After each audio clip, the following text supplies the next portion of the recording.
Jangan lupa like, komen, share dan subscribe-nya. Terima kasih. Bab 421, Istana Raja Surgawi. Sarah memandang lelaki tua yang mengaku sebagai Dimitri dengan kebingungan di wajahnya. Dia tidak tahu banyak tentang keluarga Fisher, karena dia tidak mengetahui identitas Julian dari awal sampai akhir. Setelah mengetahui identitas Julian, Julian tidak pernah memberitahunya apapun tentang keluarga Fisher. Namun dia tahu bahwa dalam kebakaran 10 tahun lalu, semua anggota keluarga Fisher terbakar sampai mati, tidak ada seorang pun yang hidup. Dia tidak tahu bagaimana Dimitri bisa bertahan. Saya bahkan tidak tahu apa yang dibicarakan oleh Istana Raja Surgawi Dimitri. Dia bertanya dengan ragu, apakah kamu benar-benar kakek Julian? Lalu menurutmu aku ini siapa? Dimitri melirik Sarah. Sarah bertanya lagi, apa itu Istana Raja Surgawi? Dimitri tampak tenang dan berkata dengan tenang, kamu hanya perlu tahu bahwa ini adalah kekuatan yang sangat kuat. Begitu kamu menjadi tuan muda Istana Raja Surgawi, kamu akan menjadi wanita paling kuat di dunia. Sarah tercengang. Segera dia berseru, jadi itu kamu pernah menentang Julian. Dimitri tersenyum tipis. Dia tidak mengakui atau menyangkal, apakah kamu tidak akan membuat Julian menyesal? Selama kamu setuju, maka Julian tidak akan pernah menjadi lawanmu lagi. Tidak peduli yang mana dari 4 raja perang di bawah Istana Raja Surgawi akan lebih baik daripada kekuatan Julian sekarang. Aku tidak berjanji padamu, keluar dari sini. Sarah menunjuk ke pintu mobil dengan wajah datar. Dimitri mengangkat bahu dan berkata, sepertinya saya melihat orang yang tepat. Sebenarnya, saya hanya mencoba Anda. Julian adalah cucu saya. Bagaimana saya bisa melawannya? Tahukah Anda berapa banyak musuh yang dia miliki sekarang? Sarah kembali bingung. Apa yang sedang dilakukan orang tua ini? Apakah kamu tahu mengapa dia tidak bersamamu? Sarah bertanya, mengapa? Dimitri berkata, pertama, kamu telah menyakitinya. Kedua, dia tidak dapat menahan diri. Dia memiliki terlalu banyak musuh. Dia khawatir jika dia terus bersamamu, musuhmu akan menangkapmu dan mengancamnya. Dia melindungimu dan dia sekarang ada beberapa wanita lagi yang bisa dipilih, tapi anak ini keras kepala dan tidak tahu bagaimana beradaptasi. Bukankah normal jika seorang pria memiliki 3 istri dan 4 selir? Mendengar ini, wajah Sarah menjadi gelap. Dimitri melanjutkan, Kaisar akan segera mati.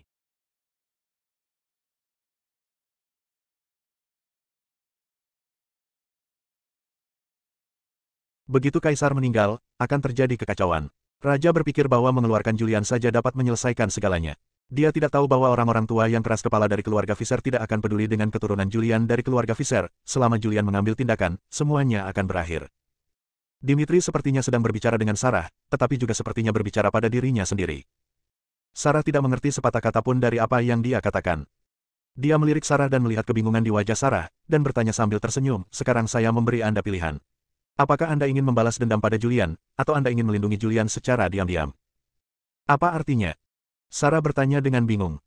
Dimitri tersenyum dan berkata, tidak peduli pilihan apa yang Anda buat, saya akan mendukung Anda dan membalas dendam pada Julian. Julian akan kehilangan semua yang dia miliki sekarang dan akan berada di bawah kendali Anda. Anda dapat membawanya ke tempat di mana ada tak seorang pun dan kita akan bersama selamanya. Sarah bertanya dengan tenang, apa lagi? Dimitri berkata, juga, apa yang dia lakukan sangat berbahaya. Bisakah Anda membantunya secara diam-diam dan membantunya melewati kesulitan bila diperlukan? Bisakah saya? Selama kamu mengangguk, kamu akan baik-baik saja. Sarah mulai berpikir. Dia tidak yakin apakah orang di depannya adalah kakek Julian. Bagaimana aku bisa mempercayaimu? Haha, Dimitri tertawa, percaya atau tidak, saya akan memberi Anda waktu 1 hari untuk memikirkannya. Setelah Anda memikirkannya dengan jelas, hubungi saya.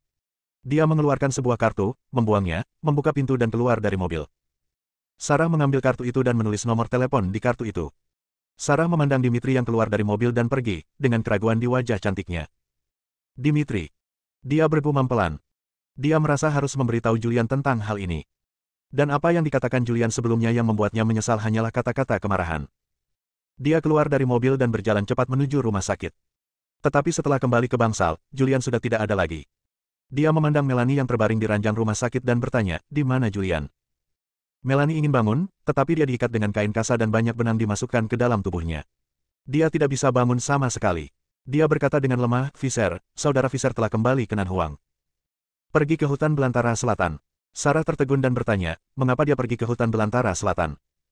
Saudara Fisher berkata bahwa dia akan mengambil alih tentara naga hitam dan kembali ke Kyoto untuk mendapatkan pedang penyiksaan dan membunuh Kaisar. Bunuh Kaisar, seru Sarah. Dimitri mengatakan sebelumnya bahwa Kaisar akan segera mati. Begitu Kaisar meninggal, kekacauan akan terjadi, dan begitu Julian bertindak, hal itu tidak dapat ditebus.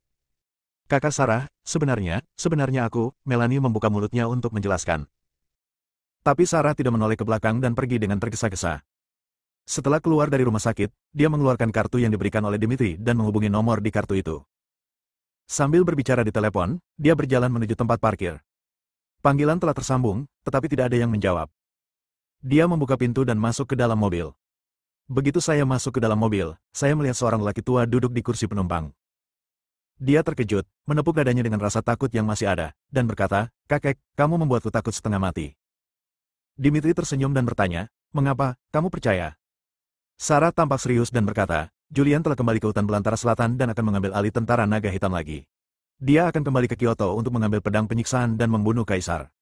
Anda mengatakan sebelumnya bahwa jika Julian mengambil tindakan, dia tidak akan bisa ditebus. Apakah ini benar?"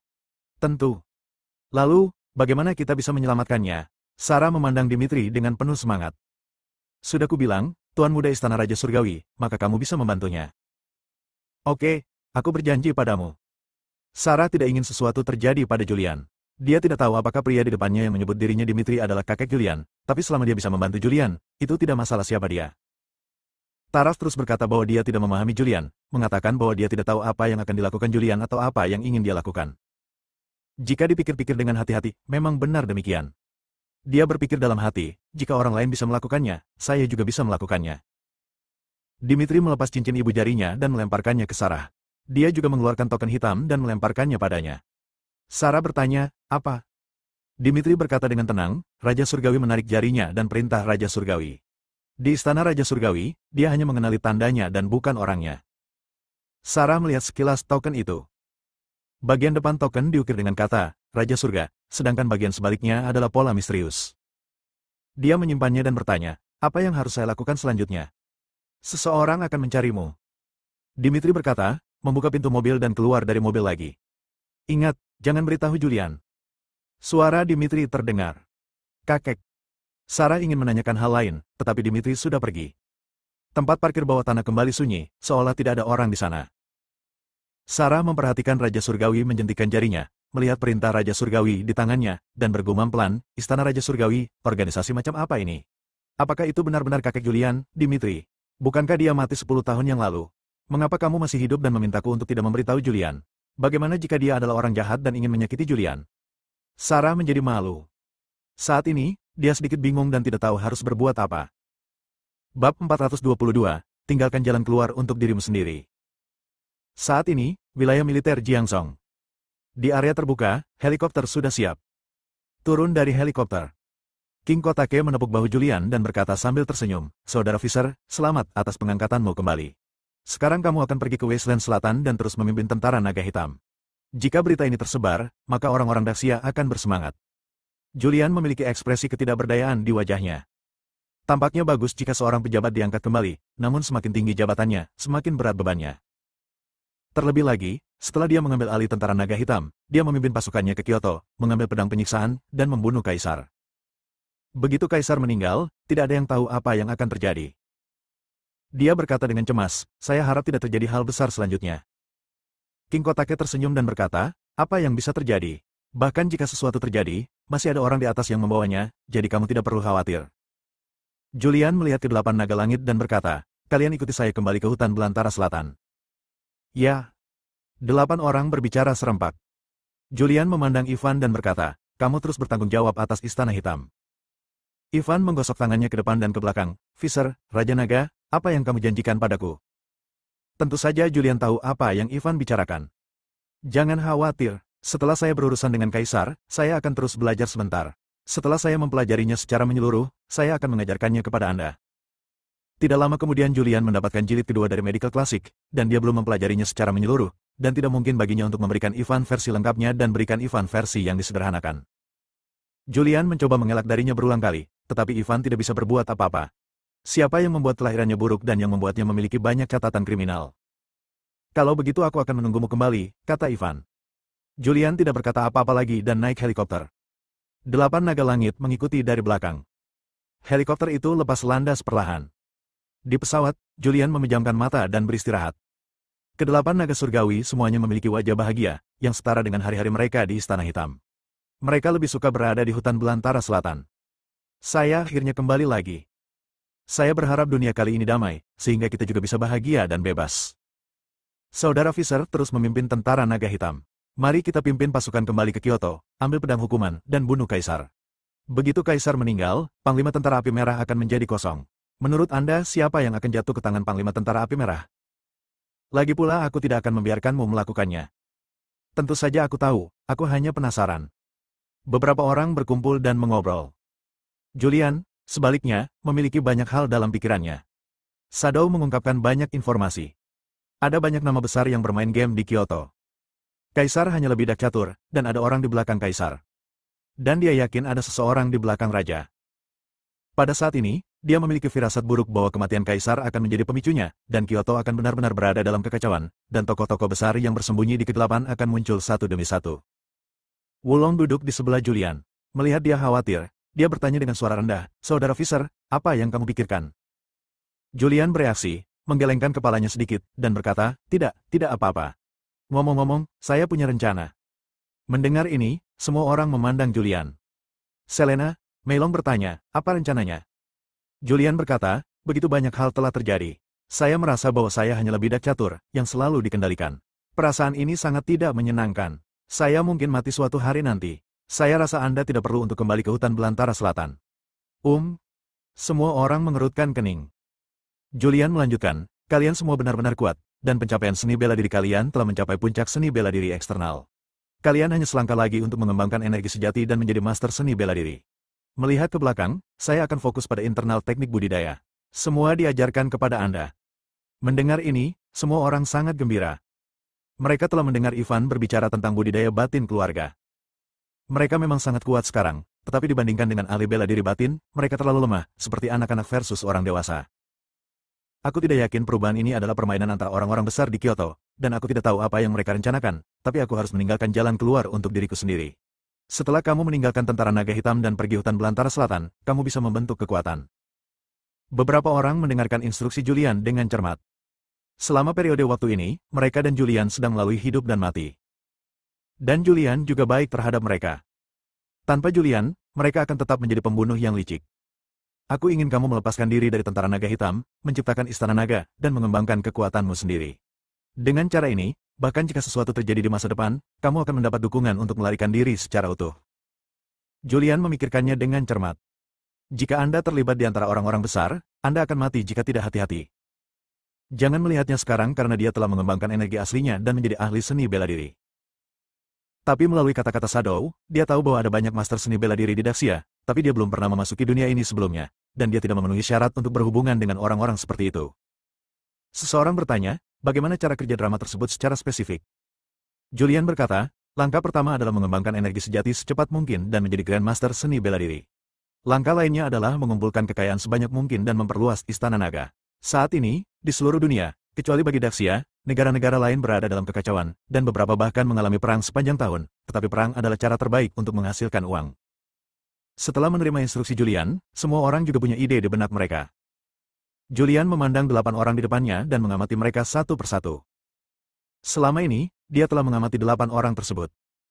Kedelapannya sangat kuat, namun dari segi kemampuan kepemimpinan, Rock dan Ryu dianggap yang terbaik. Dia juga yang tertua. Meskipun dia sedikit bernafsu dan terkadang bertindak sedikit berlebihan, dia tetap mempertimbangkan situasi secara keseluruhan saat melakukan sesuatu. Seperti kata pepatah, sekelompok naga tidak bisa tanpa pemimpin. Tak seorang pun di antara kalian akan mematuhi yang lain. Begitu ada perbedaan pendapat, konsekuensinya akan serius, jadi kita perlu pembicara. Langlong, untuk sementara kamu akan berperan sebagai wakil ketua Istana Naga. Saat kita mendiskusikan sesuatu, ada perbedaan. Langlong mengambil keputusan. Tidak, Raja Naga, bukankah kamu menyanjungku? Aku sudah tua, jadi bagaimana aku bisa begitu cakap? Sebaiknya kamu mencari orang lain. Itu saja, saya yakin Anda bisa melakukannya. Julian berkata dengan ketegasan di wajahnya, Anda harus bekerja keras. Saya harap Anda dapat mengembangkan energi sejati Anda dalam waktu sesingkat-singkatnya. Saya berharap dalam waktu sesingkat-singkatnya, Istana Naga bisa menjadi kekuatan yang membuat takut semua orang. Selena bertanya, Saudara Fisher, di mana Istana Hitam? Julian berkata dengan lembut, Ivan berada terlalu jauh di dalam kota, saya tidak dapat melihatnya, dan identitasnya sangat istimewa. Dia adalah keturunan Sekte Gu. Mari kita amati dia sebentar. Jangan beritahu dia tentang Istana Naga untuk saat ini. Ya.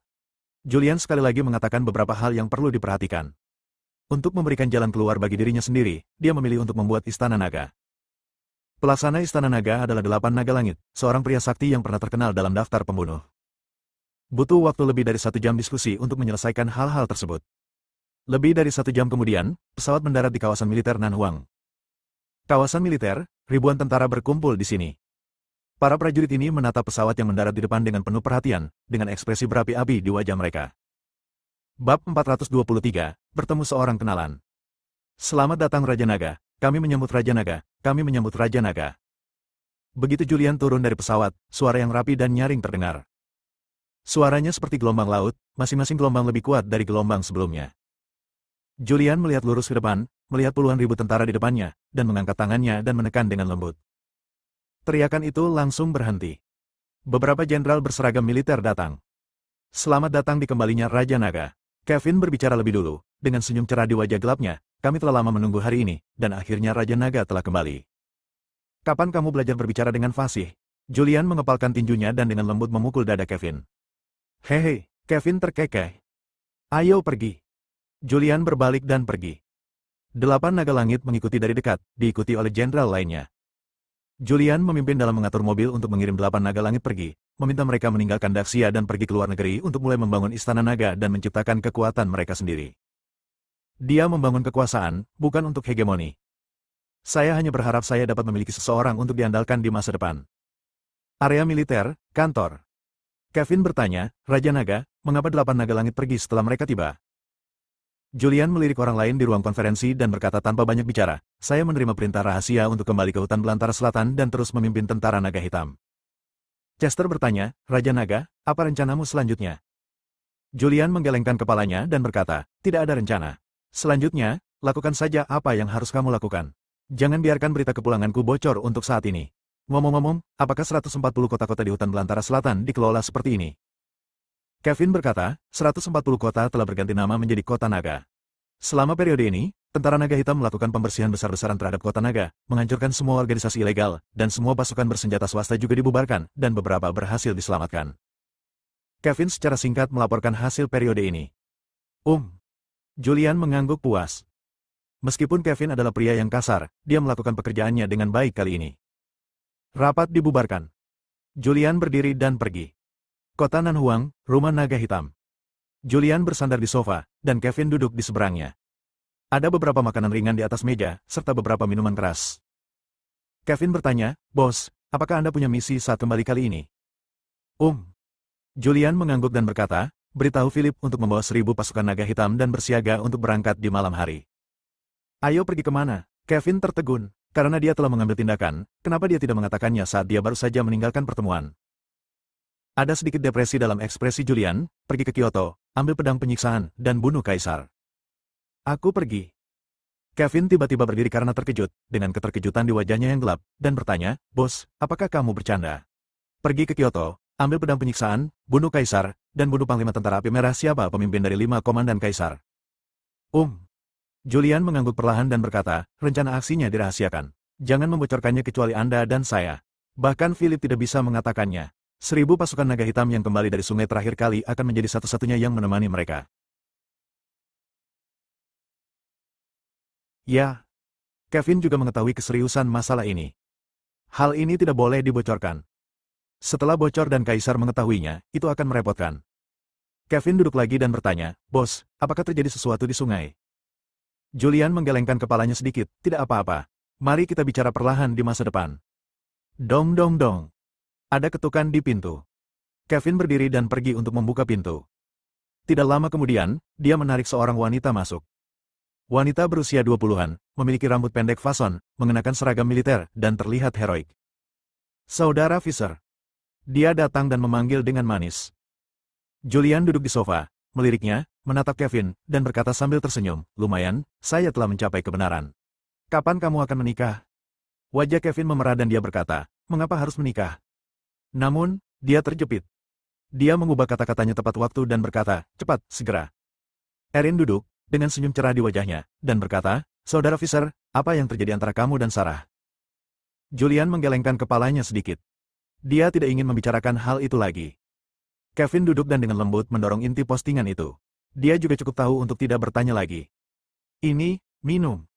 Julian mengambil gelas anggur. Kevin mengambilnya dan menyentuhnya dengan Julian.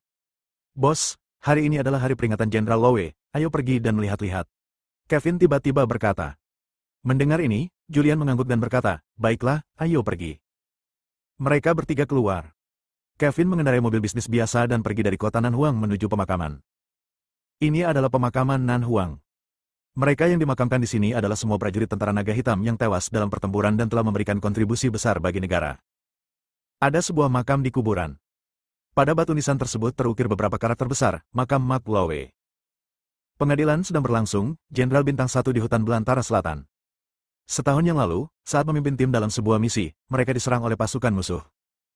Ketika pasukan besar tiba, hanya ada mayat-mayat dingin di tanah.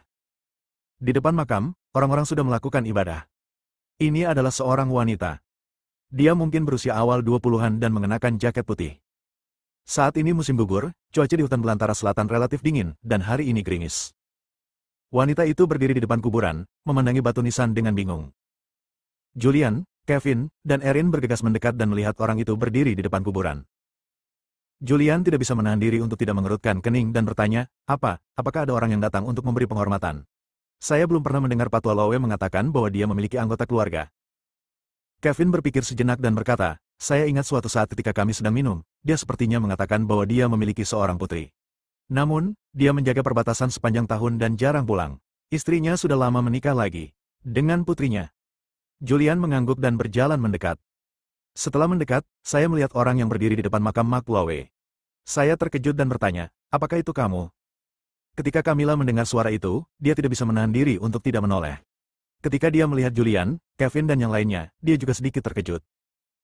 Segera, dengan kegembiraan di wajahnya, dia berseru, Julian, naga hitam, mengapa kamu ada di sini? Julian menunjuk ke makam di depannya dan berkata, ini hari festival, datang dan beri penghormatan. Saat dia berbicara, dia memikirkan sesuatu, memandang Camilla dengan heran, dan tidak bisa menahan diri untuk tidak bertanya, apakah kamu putri Patua Lowe? Camilla mengangguk, ya. Julian tidak mengharapkan kebetulan seperti itu. Putri Patua Lowe sebenarnya adalah seorang bintang besar. Camilla memandangi batu nisan dengan sentuhan kesedihan di wajahnya dan berkata, saya belum pernah melihat ayah saya sejak saya masih kecil. Saya hanya mengetahui beberapa perbuatannya dari ibu saya. Ibu saya mengatakan bahwa ayah saya tidak berpendidikan dan suka berjudi. Debitur sering mengejarnya, dan dia tidak tahan, jadi dia bercerai. Julian tidak tahu banyak tentang proses pengadilan. Camilla melanjutkan, baru setahun yang lalu seseorang memberitahu saya bahwa ayah saya, seorang jenderal, tewas dalam pertempuran. Julian mengangguk. Identitas Jenderal Nanhuang dirahasiakan, ia tidak dapat diungkapkan kepada keluarganya, juga tidak dapat mengumumkan bahwa ia memiliki anggota keluarga. Karena menjaga perbatasan akan menyinggung banyak orang. Jika musuh mengetahui ada anggota keluarga, maka akan menjadi bencana bagi keluarga tersebut. Dia bukan penjudi, dia seorang pahlawan. Julian melihat ke batu nisan dan berbicara dengan lembut. Bab 424, aksi dimulai. Aku selalu salah menyalahkan dia. Camilla melihat ke kuburan, dengan ekspresi sedih di wajahnya, dan berkata dengan lembut, saya selalu mengira dia adalah seorang gangster. Sejak saya masih kecil, saya tidak berani menyebut ayah di depan orang luar karena saya adalah seorang gangster. Takut ditertawakan, tapi, aku tidak menyangka, dia adalah seorang pahlawan. Saat dia berbicara, sudut matanya menjadi berkabut. Selama konferensi keterampilan medis Jiangzhong yang lalu, dia sangat gembira setelah mengetahui bahwa Julian adalah naga hitam. Karena ini adalah bos ayahnya. Karena itulah dia bekerja sebagai asisten Julian tanpa mempedulikan keselamatannya sendiri. Bahkan mengetahui bahwa dia mungkin mati. Dia awalnya ingin menunggu sampai konferensi selesai untuk bertanya kepada Julian tentang ayahnya. Namun sebelum konferensi medis berakhir, Julian pergi. Ya, bisakah kamu memberitahuku tentang dia? Julian mengangguk.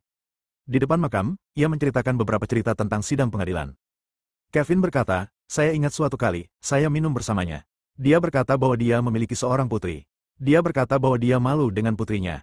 Saat itu, dia sangat mabuk hingga menangis. Saat itu dia menangis. Sangat sedih, aku belum pernah melihat Jenderal Lowe menangis seperti ini. Mendengar perbuatan tersebut, Camilla pun menangis. Julian menepuk pundaknya dan menghiburnya. Maaf, kamu seharusnya bangga memiliki ayah seperti itu. Camilla menyeka air mata dari sudut matanya, memandang ketiga orang di depannya, dan berkata, terima kasih telah memberitahuku ini. Kevin, Erin, ayo kembali. Setelah berdoa sederhana, Julian dan yang lainnya berbalik. Dan Camilla juga pergi ke kota Nanhuang. Julian bertanya, apa rencanamu selanjutnya? Camilla berkata, mari kita tinggal beberapa hari. Setelah beberapa hari lagi, kita akan kembali ke Kyoto. Julian berkata, jika Anda membutuhkan bantuan, tanyakan saja. Selama kekuatan memungkinkan, saya bersedia. Terima kasih. Camilla melambai sedikit dan berkata, mari kita ucapkan selamat tinggal. Julian mengangguk, berbalik dan masuk ke dalam mobil. Kevin berkendara kembali ke kota Nanhuang.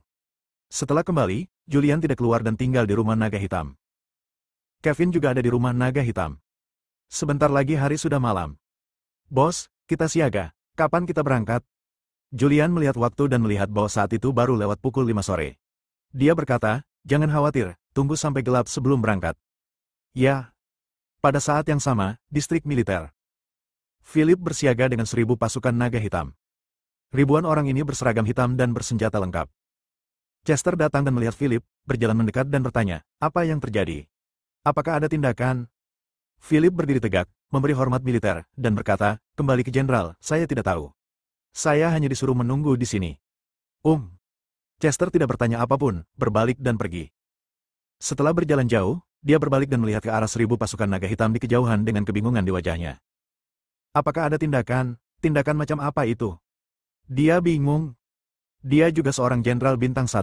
Dia sedang mengambil tindakan sekarang, tapi dia tidak mengetahuinya.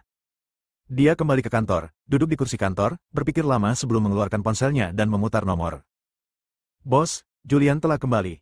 Dia memiliki perintah rahasia raja dan terus memimpin tentara naga hitam. Dia juga telah mengumpulkan 1.000 tentara naga hitam. Sepertinya dia mengambil tindakan, tapi aku tidak tahu apa tindakan yang diambil. Tahu. Suara serak terdengar dari telepon. Sementara itu, Kyoto. Rumah Kaisar. Kaisar sedang duduk di sofa. Dia meletakkan ponselnya, memandang orang di seberangnya dan berkata, saya baru saja menerima kabar bahwa Julian telah kembali ke hutan belantara selatan dan terus memimpin tentara naga hitam. Di seberangnya ada Ian dan Dr. C. Mendengar ini, keduanya mengerutkan kening. Ian berkata dengan sungguh-sungguh, Raja mengeluarkan perintah rahasia kepada Julian untuk kembali ke hutan belantara selatan dan terus memimpin pasukan naga hitam. Jika sesuatu yang luar biasa terjadi, pasti ada iblis. Saya akan kembali dulu untuk mencari tahu apa yang ingin dilakukan Raja. Harap berhati-hati. Ian berdiri dan pergi. Dr. C merokok dan melirik ke arah Kaisar, saya pikir akan ada kekacauan. Raja kemungkinan besar akan mengambil tindakan terhadap Anda. Sebaiknya Anda mencari cara untuk menyelamatkan hidup Anda sesegera mungkin. Tidak mungkin. Kaisar menggelengkan kepalanya dan berkata, saya adalah pemimpin dari 5 komandan, Panglima Tentara Api Merah. Tidak mungkin bagi Raja untuk mengambil tindakan terhadap saya, dan tidak ada yang bisa dilakukan untuk mengambil tindakan terhadapku. Kembalinya Julian ke Nanhuang hanyalah pengingat. Bagaimanapun, berhati-hatilah.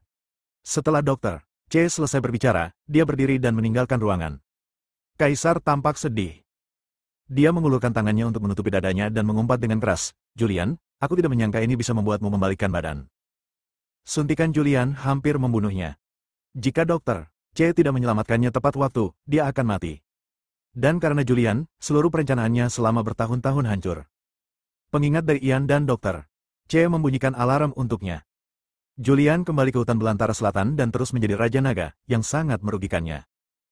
Mungkin Raja benar-benar akan mengambil tindakan terhadapnya. Dia mengeluarkan ponselnya dan memutar nomor, terus awasi Julian. Jika ada masalah, segera beritahu saya. Ya, sebuah suara datang dari telepon. Kaisar menutup telepon, melemparkan telepon ke samping, lalu memegangi dadanya dan bersandar di sofa, dengan ekspresi kesakitan di wajahnya. Setelah berpikir sejenak, dia masih merasa tidak nyaman. Dia mengeluarkan ponselnya lagi dan menelepon Owen. Saudara Alexander, apakah ada yang salah? Saudara Owen, tidak bisakah saya berbicara dengan Anda jika Anda tidak ada urusan? Saya sudah menyiapkan anggur enak di Istana Kaisar. Datanglah untuk minum di malam hari. Owen adalah keturunan langsung dari keluarga Fisher dan memiliki status yang sangat tinggi di keluarga Fisher. Keluarga Fisher adalah kepala dari 4 klan kuno. Kaisar tidak mengetahui situasi saat ini, jadi dia harus menanyakan informasi kepada Owen. Pada saat yang sama, Wasteland Selatan. Julian telah menunggu di Istana Naga Hitam. Sampai gelap. Julian baru saja bangun dan keluar. Wilayah militer. Philip telah lama menunggu bersama 1.000 pasukan naga hitam. Saat ini, kedua orang itu datang. Ini Julian dan Kevin. Di dekat tentara 1.000 naga hitam, helikopter juga telah siap. Julian datang dan memberi perintah, ayo pergi. Philip tiba-tiba berteriak, belok kiri dan lari. 1.000 pasukan naga hitam langsung mulai jogging dan segera naik ke pesawat. Pesawat lepas landas perlahan dan segera menghilang ke langit. Chester telah memantau Julian dan ribuan pasukan naga hitam. Ketika dia melihat helikopter berangkat, dia segera membuat panggilan telepon. Bos, Julian meninggalkan wilayah militer hutan belantara selatan dengan 1.000 pasukan naga hitam, menuju ke tempat yang tidak diketahui. Tahu. Di pesawat. Julian memejamkan mata dan mengistirahatkan pikirannya. Kevin bertanya, Raja Naga, setelah Kaisar meninggal, tentara api merah akan kehilangan panglima tertingginya. Menurutmu posisi pemimpin 5 komandan akan jatuh ke dalam siapa? Kevin juga sangat prihatin dengan masalah ini. Julian menggelengkan kepalanya sedikit dan berkata, saya tidak tahu tentang itu. Saya harap saya bisa membunuh Kaisar dengan lancar malam ini tanpa kecelakaan apapun. Julian selalu punya firasat buruk. Dia pikir sesuatu akan terjadi. Tapi dia tidak tahu apa yang akan terjadi. Kuharap aku terlalu khawatir. Julian menarik napas dalam-dalam dan berhenti memikirkannya. Bab 425, Kegilaan Kaisar. Kyoto, Istana Kaisar. Ruang tamu yang mewah. Meja itu dipenuhi makanan lezat dan beberapa minuman mahal. Kaisar duduk di sofa, mengambil gelas anggur, dan berkata dengan senyum cerah, Saudara Owen, ayo, izinkan saya bersulang untuk Anda. Di seberang Kaisar duduk seorang pria berusia awal 20-an. Dia mengenakan jas putih, dengan kulit putih, penampilan tampan, dan sikap luar biasa. Saudara Alexander, kamu tidak perlu melakukan apapun untuk menunjukkan kesopananmu. Jika ada yang harus kamu lakukan, katakan saja. Owen berbicara dengan tenang. Kaisar meletakkan gelas anggurnya, menunjuk makanan lezat di atas meja, dan berkata sambil tersenyum, ayo, makan dulu. Owen tidak menggerakkan sumpitnya. Sebagai anggota keluarga Fisher, dia akrab dengan situasi di Kyoto. Setiap tokoh besar di pemerintahan mewakili faksi yang berbeda. Hanya 4 suku besar kuno yang dapat menghindari masalah ini. Bahkan bisa dikatakan beberapa orang dari 4 suku kuno juga ikut bergabung. Saudara Alexander, saya tidak bisa makan makanan ini. Sekali lagi, jika ada yang ingin Anda katakan, katakan saja. Ekspresi Kaisar menjadi serius. Dia mengambil sebatang rokok di atas meja, menyalakannya, dan menarik napas dalam-dalam. Asap memenuhi ruangan. Saudara Owen, sejujurnya, Raja berencana menyerang saya. Saya bahkan tidak bisa menghubungi Tuan Stuart, dan saya tidak tahu sikap Tuan Stuart. Keluarga Fisher dan Tuan Stuart selalu dekat. Bisakah Anda bantu aku mencari tahu, apakah ini niat Tuan Stuart untuk membunuhku, atau niat Raja? Kaisar mengundang Owen ke jamuan makan hanya untuk mendapatkan informasi orang dalam. Tuan Stuart benar-benar hebat. 30 tahun yang lalu, Raja mampu naik ke tampuk kekuasaan hanya karena dukungan rahasia dari Tuan Stuart. Orang di belakang Raja adalah Tuan Stuart. Dia juga mengenal Tuan Stuart dan telah bertemu dengannya beberapa kali, tetapi hubungannya tidak baik. Dan orang di belakangnya memusuhi penampilan panjang. Namun, dia percaya bahwa apa yang dia lakukan sangat rahasia, dan baik Raja maupun Tuan Stuart tidak mengetahuinya. Owen tidak bisa menahan diri untuk tidak melirik ke arah Kaisar, mengetukkan jarinya ke meja, dan berkata dengan ringan, Saudara Alexander, saya khawatir saya tidak dapat membantu Anda dalam hal ini. Anda juga tahu siapa Tuan Stuart. Saya hanya junior dari keluarga Fisher. Bagaimana saya bisa mendapatkan informasi dari Tuan Stuart? Saudara Owen, bantu aku. Ngomong-ngomong, Saudara Alexander, apakah Anda tidak membantu Tuan Gao? Sesuatu telah terjadi sekarang. Anda harus menemui Tuan Gao. Mengapa Anda pergi ke musuh Anda, Tuan Stuart, untuk mendapatkan berita? Mendengar ini, wajah Kaisar langsung menjadi pucat. Selama bertahun-tahun, dia mengira dia telah menyembunyikan dirinya dengan baik. Apapun yang dia lakukan, dia tidak pernah meninggalkan jejak apapun. Dia juga selalu menjaga sikap netral dan tidak secara jelas menunjukkan di pihak mana dia berada.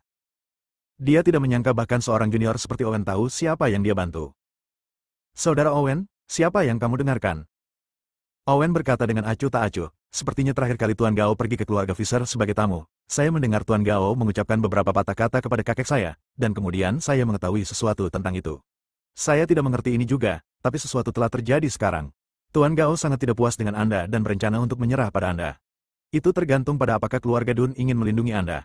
Jika keluarga Dun melindungi Anda akan hidup, keluarga Dun menyerah padamu, maka kamu akan mati. Setelah Owen selesai berbicara, dia berdiri. Aku pergi. Aku berharap mendapat kesempatan makan di Istana Kaisar lagi, tapi aku khawatir aku tidak akan mendapat kesempatan ini. Setelah meninggalkan beberapa patah kata, Owen pergi. Kaisar tampak serius. Raja ingin membunuhnya, atau naga muncul dan ingin membunuhnya, ini sudah pasti. Hanya saja dia tidak mengetahui sikap Tuan Gao. Dan Alexander Dun? Dia adalah anggota dari keluarga Dun dari 4 klan kuno, namun dia hanyalah seorang sampingan. Tidak berlebihan jika dikatakan bahwa dia adalah anak haram, tidak mungkin keluarga Dun membela dia. Satu-satunya yang bisa menyelamatkannya sekarang adalah Tuan Gao. Ia tidak ragu-ragu, langsung berdiri dan berteriak, siapkan mobilnya.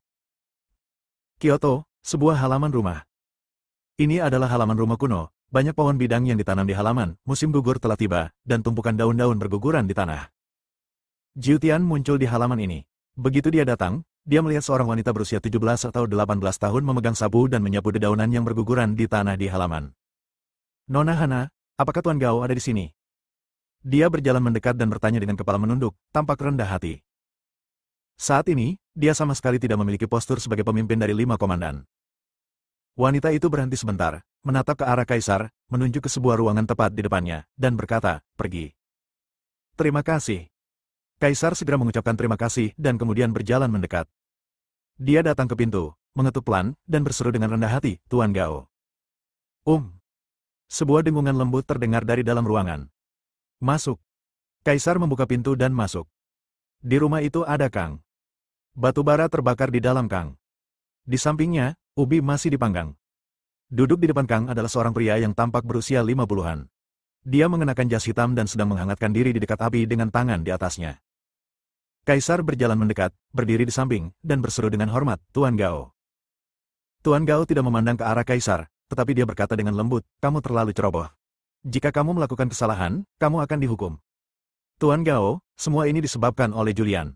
Jika bukan karena dia, banyak hal tidak akan terjadi. Tuan Gao berhenti sebentar dan berkata, seseorang akan mengambil alih pekerjaanmu, jadi kamu bisa turun dulu. Tuan Gao, Julian telah diangkat kembali dan dikembalikan ke hutan belantara selatan.